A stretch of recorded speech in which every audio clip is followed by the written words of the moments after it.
நீ என்னத்த பாடுறன்னு நீ வந்திருக்க அப்படின்னு சொல்லிட்டு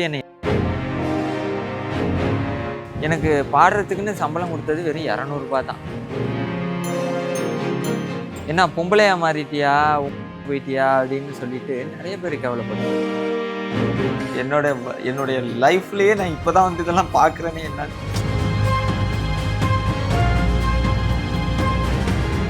சர்வர் பண்ணிட்டு இருக்கும்போது தட்டத்துக்கு என் மூஞ்சிலே அடிச்சுட்டாரு.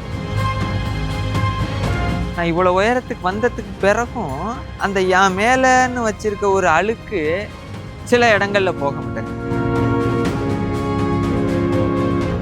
இதெல்லாம் அன்னைக்கு இருந்த சரண் இன்னைக்கு சூப்பர் சிங்கர்ல பாடினதுக்கு அப்புறம் அதெல்லாம் மாறி இருக்கா?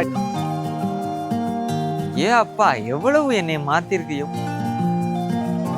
இன்னைக்கு லட்சக்கணக்கில் சம்பாதிக்கிறேன். எல்லாம் அவன் தான் வச்சிருக்கான். எவ்வளவு வருது எவ்வளவு போகுது ஒன்றும் தெரியாது எனக்கு.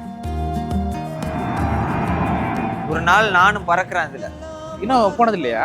இன்னும் இதுல விமானத்துல எல்லாம் போனதில்லை. உண்மையம்மா உள்ளத நான் சொன்னேன், பொன்னம்மா சின்ன கண்ணே